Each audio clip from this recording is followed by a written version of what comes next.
Hello everyone, welcome back to our channel guys. இன்னைக்கு நம்ம வீடியோக்குள்ள போறதுக்கு முன்னாடி நம்ம சேனலை சப்ஸ்கிரைப் பண்ணாதவங்க சப்ஸ்கிரைப் பண்ணிக்கோங்க. கூடவே அந்த பெல் ஐகானை கிளிக் பண்ணிக்கோங்க. வாங்க வீடியோக்குள்ள போலாம்.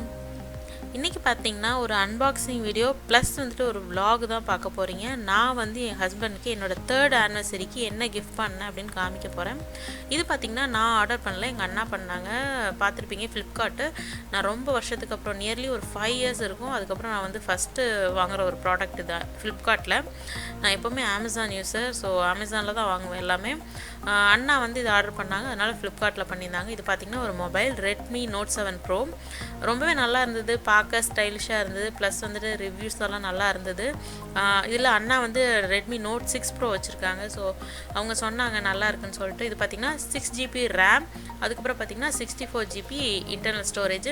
இது வந்து 256 வரைக்கும் எக்ஸ்டெண்ட் பண்ணிக்கலாம் இன்டர்னல் ஸ்டோரேஜ். ஐ மீன் எக்ஸ்டர்னல் வந்து நீங்கள் 256 வரைக்கும் போட்டுக்கலாம். அதுக்கப்புறம் பார்த்திங்கன்னா 48 MB கேமரா. இது பார்த்திங்கன்னா 1 hour 2 ஹவரான்னு எக்ஸாக்டாக தெரில. 2 ஹவர்ஸில் வந்து கம்ப்ளீட்டாக சார்ஜ் ஆயிரும், அதாவது 100% ஆயிரும். ப்ளஸ் வந்துட்டு பேட்ரி வந்து சீக்கிரமாக டவுன் ஆகாது. 5000 mAh 4000 தெரியல எக்ஸாக்ட்லி, இதோட டிஸ்கிரிப்ஷன் எனக்கு தெரியலை. பட் வந்துட்டு ரிவ்யூ பார்த்தேன், ரொம்ப நல்லா இருந்தது. எனக்கு நான் மெயினாக பார்த்தது என்னென்னா ரேம் எவ்வளோ, கேமரா எவ்வளோன்னு தான் பார்த்தேன். ரேம் வந்து 6GB வந்து ரொம்பவே அதிகம் தான். என் ஹஸ்பண்ட் வந்து அந்தளவுக்கு ரொம்ப பயங்கரமாக மொபைல் ஃப்ரீக் கிடையாது. அவருக்கு வந்து கால் பண்ணுறதுக்கு, சோஷியல் மீடியா ஏதாவது, அதுக்கப்புறமா வீடியோ கால் எங்ககிட்ட பேசுகிறதுக்காக தான் மெயினாக யூஸ் பண்ணுவாங்க. ஸோ வந்துட்டு அவங்களுக்கு வந்து 6GB ரேம் வந்து ரொம்பவே ஓகேவாக இருக்கும். ஏன்னா 4GB ரேமே வந்து நார்மலாக இப்போ மொபைல் ஃபோனில் கேம்ஸ் நிறைய விளையாடுறவங்களுக்கே 4GB ரேம் வந்து கரெக்டாக இருக்கும். ஸோ 6GB ரேம்ன்றது ரொம்பவே ஓகே தான். இது வந்து ஜஸ்ட் ஒரு லெட்டர் உள்ளே வைக்கிறதுக்காக இல்லை, ப்ளஸ் வந்துட்டு ஃபோன் தான் வந்திருக்கான்னு பார்க்குறக்காக தான் வீடியோ ரெக்கார்ட் பண்ணேன். அதுக்கப்புறம் அப்படியே அதை vlog கண்டினியூ பண்ண ஆரம்பிச்சிட்டேன். பக்கத்து ரூமில் அவரும் குழந்தையும் தூங்கிட்டு இருக்காங்க. அவங்களுக்கு தெரியாமல் வந்து அவர் தான் காலையில் கொரியர் வாங்கினதுக்கப்புறம் தெரியாமல் திருட்டுத்தனமாக எடுத்துகிட்டு வந்து பக்கத்து ரூமில் வச்சுட்டேன். இப்போ வந்து இதை அன்பாக்ஸ் பண்ணிட்டேன். இது பார்த்திங்கன்னா நெப்டியூன் ப்ளூ கலர் வாங்கியிருந்தேன். செம்ம கலர், செம்ம ஸ்டைலிஷாக இருந்தது. பார்க்கும்போது உங்களுக்கு எப்படி தெரியுதுன்னு தெரில, செம்ம ஸ்டைலிஷாக செம்ம அழகாக இருந்தது. இது பார்த்திங்கன்னா அந்த பின், அதாவது சிம் கார்டு போடுற பின் ப்ளஸ் வந்துட்டு ஒயிட் சிலிக்கான் கவர் கொடுத்துருந்தாங்க. எப்படியும் அந்த கவர் வந்து கொஞ்ச நாள் அழுக்காயிரும், நம்ம மாத்திர மாதிரி இருக்கும். பட் வந்து அந்த ஒயிட் கலர் கவரே வாங்கினோன்னா நல்லாயிருக்கும். பிகாஸ் அந்த கலர் வந்து வெளியில் தெரிஞ்சால் அழகாக இருக்கும். அவ்வளோ அழகாக இருக்குது அந்த நெப்டியூன் ப்ளூ. ஸோ அவ்வளோதான். இது பார்த்திங்கன்னா கொஞ்சம் மொக்கையாக தான் நினைப்பீங்க நீங்கள். பட் வந்து நான் எப்போவுமே எனக்கு வந்து இன்னுமே லெட்டர் எழுதுகிற ஒரு ஹேபிட் இருக்குது. எனக்கு ரொம்ப பிடிச்சவங்களுக்கு நான் லெட்டர் எழுதுவேன். இது பார்த்திங்கன்னா என் ஹஸ்பண்டுக்கு என் மேரேஜ்க்கு அப்புறம் ஒரு டைம் தான் எழுதியிருக்கேன். இது வந்து நான் வந்து நீங்களாம் பார்க்குறீங்கன்னு சொல்லிட்டு சிம்பிளாக ஹாப்பி ஆனிவர்சரியோடு நிறுத்திட்டேன். இல்லைனா பக்கமாக எழுதுவேங்க. எங்கள் அண்ணனுக்கு பார்த்திங்கன்னா காலேஜ் படிக்கிற டைம்லலாம் வந்து ரொம்ப நாள் அவங்கள பிரிஞ்சிருந்தேன். அவங்க சென்னையில் இருந்தாங்க, நான் வந்து கோயம்புத்தூரில் படிச்சுட்டு இருந்தேன். ஸோ பக்கமாக எழுதுவேன். என் ஃப்ரெண்டெல்லாம் வந்து கிண்டல் பண்ணுவாங்க. பட் ஐ லைக் இட்ஸ், எனக்கு ரொம்ப பிடிக்கும் லெட்டர் எழுதுறது. அதே மாதிரி தான் இன்றைக்கி எழுதுன்னு நினச்சேன். பட் வந்து வீடியோ எடுத்தனால வந்துட்டு ஹாப்பி ஆனிவர்சரிக்கு மேலே வேறு எதுவும் வரல. அதுவே தப்பாக எழுதிட்டு இருந்த மாதிரி ஒரு ஃபீலிங். அதுக்கப்புறம் ஃபைனலாக ஒன்று எழுதி முடிச்சிட்டேன்.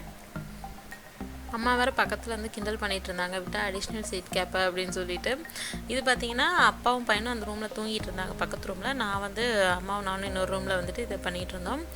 கிஃப்ட் ட்ராப் பண்ணுறதுக்கு பேப்பர்லாம் போய் வெளியில் வாங்குறதுக்கு டைம் இல்லை. ஸோ ஆரியனுக்கு ஐ மீன் பையன் பர்த்டேக்கு வந்து கிஃப்ட் ட்ராப்ஸ் எல்லாம் நான் வந்து எடுத்து வச்சுருந்தேன். எப்போவுமே நான் எடுத்து வைப்பேன், எதுக்காவது எமர்ஜென்சிக்கு யூஸ் பண்ணிக்கலாம். இல்லை அப்படின்னா நான் வந்து அண்ணனை வந்து அப்பப்போ ப்ராங்க் பண்ணுறதுக்காக ஏதாவது பண்ணுவேன். ஸோ அப்போ வந்து யூஸ் பண்ணிக்கலாம் அப்படின்னு சொல்லி வச்சுருந்தேன். பட் அது இன்றைக்கி எனக்கு யூஸ் ஆச்சு. கொஞ்சம் நல்லா இருந்த 2 கவர் போட்டு நான் வந்து பேக் பண்ணி முடிச்சிட்டேன். அது பார்த்தீங்கன்னா நெக்ஸ்ட்டு காமிக்கிறேருங்க. இது வரைக்கும் நீங்கள் யாருக்கும் லெட்டர் எழுதலை, வெறும் க்ரீட்டிங் கார்ட்ஸ் நிறைய பேர் கொடுத்துருப்பீங்க. லெட்டர் மாதிரி எதுவும் எழுதலைன்னா ட்ரை பண்ணி பாருங்கள், ரொம்பவே நல்லாயிருக்கும். அது அம்மாவாக இருக்கட்டும், அப்பா, அண்ணா, தம்பி, யாருக்காக வேணாலும் இருக்கலாம்.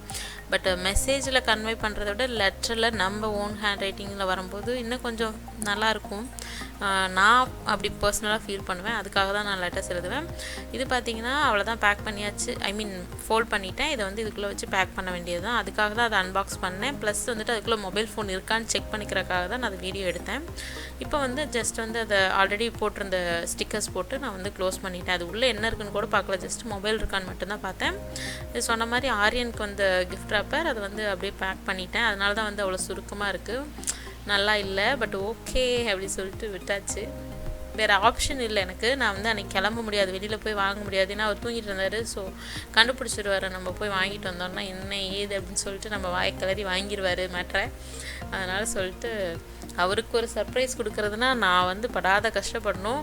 அதே மாதிரி அவர் வந்து சர்ப்ரைஸ் எனக்கு நிறைய கொடுப்பாருன்னு கேட்டிங்கன்னா கொடுக்க மாட்டார். நீ கடைக்கு கூட்டிகிட்டு போகிறோமா, உனக்கு என்ன வேணுமோ வாங்கிக்கன்னு சொல்லிடுவார். அதுதான் வந்து அவரால் மேக்ஸிமம் பண்ணக்கூடிய சர்ப்ரைஸ். எனக்கு கடைக்கு கூட்டிகிட்டு போய் நீயே வாங்கிக்கன்னு சொல்கிறதா அவர் சர்ப்ரைஸ்ன்னு சொல்லுவார். பட் என்னை பொறுத்த வரைக்கும் நான் வந்து நிறைய சர்ப்ரைஸ் பண்ணுவேன் அவருக்கு. அவர் வந்து ஆல்ரெடி கெஸ் பண்ணி வச்சுருந்தார், நீ எப்படி உங்கள் அண்ணன்ட்ட சொல்லி ஒரு கேக் ரெடி பண்ணி வச்சுருப்ப அப்படின்னு சொல்லிட்டு இருந்தார். பட் வந்து நான் இந்த டைம் கேக் வாங்கலை. யூஸ்வலாக வந்து கேக் வாங்கி வாங்கி போர் அடிச்சிச்சு. ஸோ அதனால் இந்த டைம் வந்து கேக் வாங்கலை, ஜஸ்ட் வந்து மொபைல் மட்டும் கொடுத்தேன். இது வந்து செப்டம்பர் 2 கொடுத்துட்டேன். இன்றைக்கி வந்து அவர் சிங்கப்பூர் கிளம்பிட்டார். இன்றைக்கி வந்து செப்டம்பர் 4. இது வந்து நாங்கள் கோயிலுக்கு போகிறதுக்கு முன்னாடி எடுத்த பிக்கு. அவ்வளோதான். இன்றைக்கி வந்து இப்போ கோயிலுக்கு வந்தாச்சு. இதை வந்து நான் அவர்கிட்ட கொடுத்துட்டு நான் அன்பாக்ஸ் பண்ணுறது வந்து உங்களுக்கு வீடியோ காமிக்கிறேன். அது மொபைல்ன்றனால என்னோடய ஹேண்ட்பேக்கில் தான் வச்சுருந்தேன். பட் வந்து அவர் கெஸ் பண்ணவே இல்லை. என்னன்னு கேட்டுட்டு இருந்தார். அம்மா அதை கொடுங்க அப்படின்னு கேட்டேன். அவர் வந்துட்டு என்னதுன்னு கேட்டுட்டு இருந்தார். கொடுக்கும்போது கூட எனக்கான்னு கேட்டுட்டு இருந்தார். அதுக்கப்புறமா அவர் கொஞ்சம் சர்ப்ரைஸ் ஆகிட்டார். பட் வந்துட்டு அவர் ஆல்ரெடி மொபைல் வச்சுருக்காரு. அது வந்து ப்ராப்ளமாக இருக்குது. என்ன சொல்கிறது, நாங்கள் வீடியோ கால் பேசினா இல்லை கால் பேசினா வந்துட்டு ரீகனெக்ட் ஆகிட்டே இருக்குது, சிக்னல் கரெக்டாக கிடைக்க மாட்டேங்குது. ஊருக்கு போயிருந்தோம் இல்லையா, அங்கே வந்து எனக்கு வோடஃபோன் நான் வச்சுருக்கேன், அவர் ஏர்டெல் வச்சுருக்காரு. வோடஃபோன் சுத்தமாக கிடைக்கல. அது எங்கள் ஊர் வந்து கொஞ்சம் இன்டீரியர் தான். அங்கே வந்து ஜியோ தான் மெயினாக கிடைக்குதா. எங்கள் 2 பேருக்குமே ஜியோ இல்லை. ப்ளஸ் வந்து அவர் ஃபோன் ப்ராப்ளம்ன்றனால சுத்தமாக ஏர்டெல் அங்கே நல்லா ஒர்க் ஆச்சு. பட் வந்து அவர் ஃபோன் ப்ராப்ளம்ன்றனால சுத்தமாக ஒர்க் ஆகலை. பட் வந்து அவரோட ஃபோன் வந்து அவருக்கு ரொம்ப ஸ்பெஷல், ரொம்ப க்ளோஸ்டு ஹார்ட்டு. அதுக்கு நிறைய ஸ்டோரிலாம் சொல்லுவார். அதனால் அந்த ஃபோனை மாற்ற மாட்டேன்னு இப்போவும் வந்து அந்த ஃபோனெல்லாம் ஓப்பன் பண்ணிவிட்டு நல்லா பிடிச்சிருக்குன்னு சொல்லிட்டு இல்லை நான் ஃபோனை மாற்ற மாட்டேன்னு சொல்லிட்டு அடம் பிடிச்சிட்டு இருந்தார். ஒரு வழியாக கன்வின்ஸ் பண்ணி எடுத்துகிட்டு போக வச்சுருக்கேன். இன்னும் மாற்றாம தான் இருக்கார். மாற்றிடுவாருன்னு நினைக்கிறேன். அதுக்குள்ளே ஆரியன் பார்த்திங்கன்னா இதுதான் செகண்ட் டைம் வந்து ஸ்டெப்ஸ் ஏறுறாரு. இதுக்கு முன்னாடி எங்கள் வீட்டில், அதாவது எங்கள் அத்தை வீட்டில் வந்து ஒரு டைம் ஏறினார். இப்போ வந்து இங்கே வந்து செகண்ட் டேவே ஏறி பழகிட்டார். அது ரிவர்ஸ்லாம் ஏறிட்டு இறங்கிட்டு இருந்தார். கைப்பிடிக்க சொன்னால் கூட பிடிக்கல, அவர் பாட்டுக்கு விளையாண்டுட்டு இருந்தார். இது வந்து நான் கொஞ்சம் ஃபாஸ்ட் ஃபார்வர்ட் பண்ணி காமிக்கிறேன், அதனால் கொஞ்சம் வேகமாக தெரியுது. அவர் பொறுமையாக தான் விளையாண்டுட்டு இருந்தார். இது பார்த்திங்கன்னா அவர் அன்பாக்ஸ் பண்ணிகிட்ருக்காரு.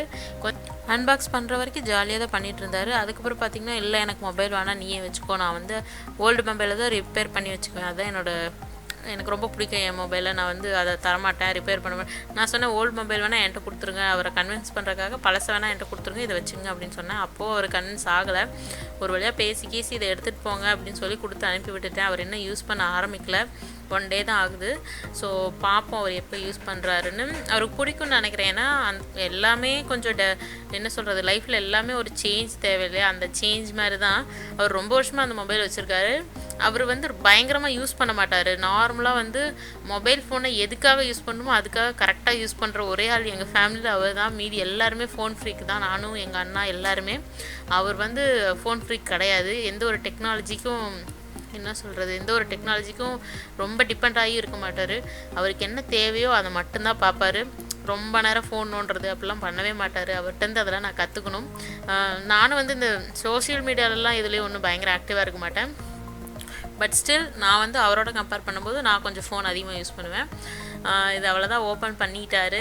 நான் வந்து வீடியோ வந்து ஜெனரலாகவே எப்போ பாரு வீடியோ எடுத்துகிட்ருப்பேன். அதனால் வந்து நான் இந்த வீடியோ சும்மா எடுக்கிறேன்னு நினச்சிக்கிட்டாரு. யூடியூப்பில் போடுவேன்னு அவருக்கு தெரியாது. நான் வந்து இப்போ அவர்கிட்ட சொல்லிவிட்டு இப்போ வீடியோ போஸ்ட் பண்ண போகிறேன்.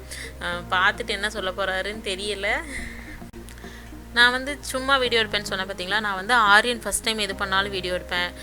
ஏன்னா வந்து நான் சின்ன பொண்ணாக இருக்கும்போது எனக்கு வீடியோஸு ஃபோட்டோஸ்லாம் ரொம்ப கம்மி. இப்போ வந்து டெக்னாலஜி இருக்குது, ஸோ ஒய் நாட் யூஸ் பண்ணக்கூடாதுன்னு சொல்லிட்டு சின்ன விஷயம் அவர் பண்ணும்போது எல்லாமே வீடியோ எடுப்பேன். அதே மாதிரி ஹஸ்பண்ட் வந்து கேக் கட் பண்ணுறது, இல்லை வந்து அவர் எங்கேயாவது புதுசாக ஒரு இடத்துக்கு போனாருன்னா நான் அவரோட இருந்தேன் அப்படின்னா கண்டிப்பாக வீடியோ ஃபோட்டோ எடுக்காமல் இருக்கவே மாட்டேன். ஸோ அவர் அது மாதிரி தான் நினச்சிட்டாரு. பட் இந்த வீடியோவை யூடியூப்பில் போஸ்ட் பண்ண போகிறேனே. அதுக்கப்புறம் பார்த்தீங்கன்னா இப்போ டைம் வந்து 4 o'clock ஆகுது. 4 AM நான் பேசினதில் ஆரியன் எந்திரிச்சிட்டான். இப்போ வந்து அவனை தூங்க வச்சுட்டு நானும் தூங்க போகிறேன். நீங்களும் ஹாப்பியாக இருங்க, சந்தோஷமாக இருங்க, சிரிச்சிட்டே இருங்க. until then bye bye.